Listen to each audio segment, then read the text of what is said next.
নাগরিকত্ব সংশোধনী আইন, সিটিজেনশিপ অ্যামেন্ডমেন্ট অ্যাক্ট, তার যারা বিরোধিতা করছেন তার একটা বড় অংশ রাজনৈতিক কায়েমি স্বার্থের জন্য করছেন।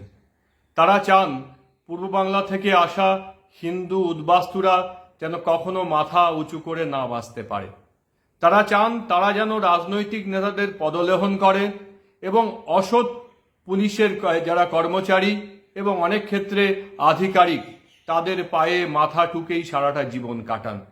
একটা প্রজন্ম আমরা তাই কাটিয়েছি।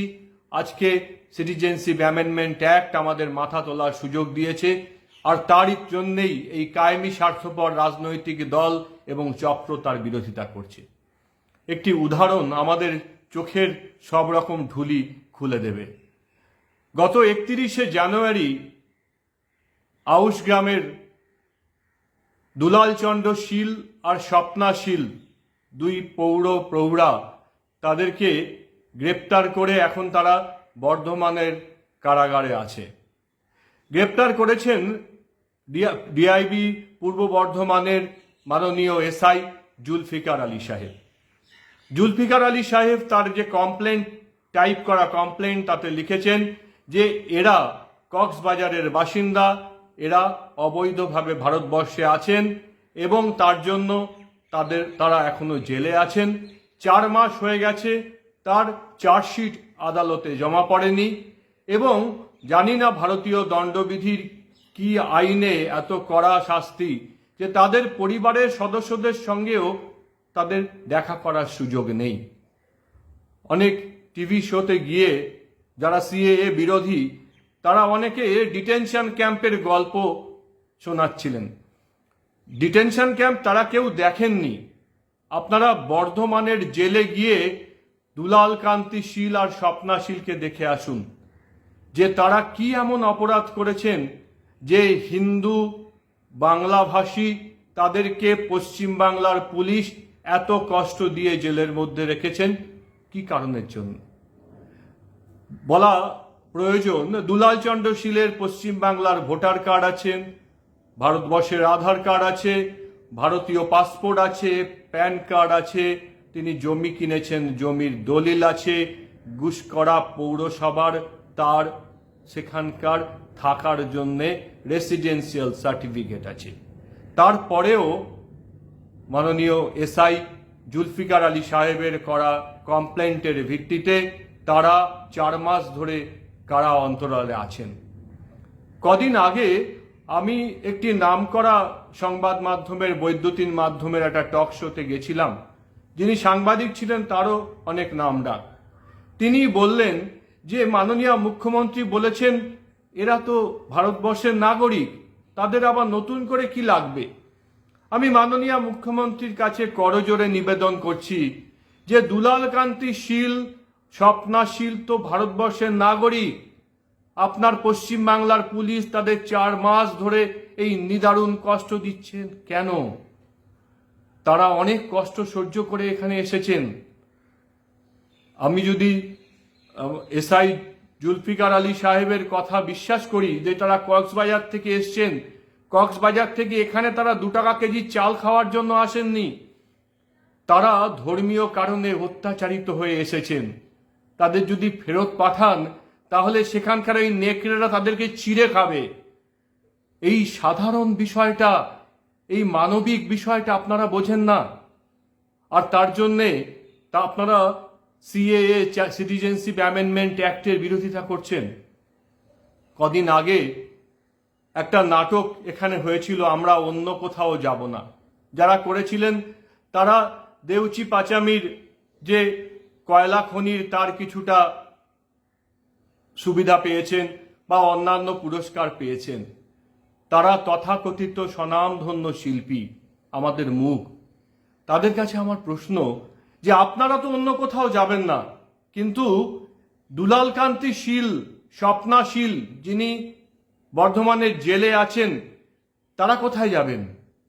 তারা তো ওখান থেকে অত্যাচারিত হয়ে অত্যন্ত খারাপ অবস্থায় তাদের জীবনকে নিয়ে কোনো মতে এখানে ধর্মীয় কারণে অত্যাচারিত হয়ে এখানে এসেছেন। আপনারা অন্য কোথাও যাবেন না, এরা কোথায় যাবেন? তার জন্য আজকে বাংলার মানুষের একটা সৎ সাহস নিয়ে প্রশ্ন করা প্রয়োজন। আমি পূর্ব বাংলা থেকে আসা উদ্বাস্তু পরিবারের ছেলে, আমি বড় হয়েছি উদ্বাস্তু কলোনিতে। আমি দেখেছি এই শয়তানি, আমি দশকের পর দশক দেখেছি যে আমাদেরকে এখানে সঠিক নাগরিকত্ব কেন দেওয়া হয় না। কারণ আমি রাজনৈতিক দলের পায়ের তলায় থাকব, আমি কোনো অসৎ পুলিশ কর্মীর পা চেটে তারপরে আমার একটা প্রজন্ম, দুটো প্রজন্ম এইভাবে কেটেছে, অনেক হয়েছে, আর নয়। আমরা যারা পূর্ব বাংলা থেকে আসা উদ্বাস্তু পরিবারের ছেলে, আমরা যারা পূর্ব বাংলা থেকে আসা উদ্বাস্তু পরিবারের মেয়ে, তাদের আজকে এই দুলাল কান্তি শীল, স্বপ্না শীলের পাশে দাঁড়ানো উচিত। প্রয়োজন হলে তাদের আইনের সহযোগিতা দিয়ে, প্রয়োজন হলে সবকিছু বন্ধ করে, নিজের কাজ বন্ধ করে রাস্তায় নেমে এদের পাশে দাঁড়ানো প্রয়োজন। সিটিজেনশিপ অ্যামেন্ডমেন্ট অ্যাক্টই একমাত্র রাস্তা যাতে আমরা সঠিকভাবে মাথা উঁচু করে বাঁচতে পারি। আর এই কাজটা যদি আজকে না করি, তাহলে আমরা পূর্ব বাংলা থেকে আসা হিন্দু উদ্বাস্তুরা নিশ্চিহ্ন হয়ে যাব। আমাদেরকে কামড়ে কামড়ে খুবলে খাবে বলে এই রাজনৈতিক চক্রের লোকেরা অপেক্ষা করছেন। কদিন আগে তো বললেন যে আমাদের এখানে এরা নাগরিকত্ব পেয়েছেন, তারা তো ভারতীয়। আপনারা উত্তর দিন যে দুলাল চন্দ্র শীল, স্বপ্না শীলকে পশ্চিমবঙ্গের পুলিশ কেন গ্রেপ্তার করেছেন? মাননীয় মুখ্যমন্ত্রী, আপনি ডিআইবি পূর্ব বর্ধমানকে ডেকে জিজ্ঞাসা করুন যে কি কারণের জন্য গ্রেপ্তার করেছেন। আমি মাননীয় এসআই জুলফিকার আলী সাহেবকে একটা কথা জিজ্ঞেস করি, আপনি জানেন তো যে 2016 সালে ফরেনার্স অ্যাক্টের অ্যামেন্ডমেন্ট হয়েছে? পূর্ব বাংলা থেকে, মানে বাংলাদেশ থেকে, আফগানিস্তান থেকে, পাকিস্তান থেকে ধর্মীয় কারণে আসা, অত্যাচারিত হয়ে আসা উদ্বাস্তু শরণার্থীদের এত কষ্ট দেওয়া যায় না। আপনি জানেন নিশ্চয়ই। আপনি জানার পরেও আপনি দুলাল চন্দ্র শীল এবং স্বপ্না শীলের এগেনস্টে চার্জশিট গঠন করতে এতটা সময় নিচ্ছেন।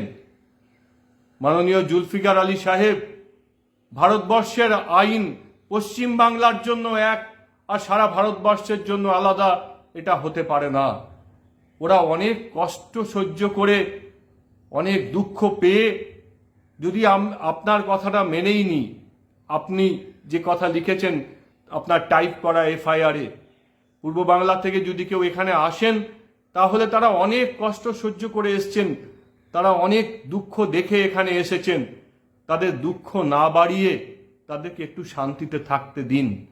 আর পূর্ব বাংলায় থেকে আসা মানুষ, পশ্চিম বাংলার সমগ্র শুভবুদ্ধি সম্পন্ন মানুষের কাছে একটাই অনুরোধ, অন্যায়ের প্রতিবাদ করুন। সকলে মিলে এই যারা কায়েমি স্বার্থের জন্য সিএ এর বিরোধিতা করছে তাদের বিরুদ্ধে সোচ্চার কণ্ঠে বলুন, না হলে অনেক দেরি হয়ে যাবে। শেষ কথাটা আপনাকেই বললাম দাদা, একটু ভেবে দেখবেন।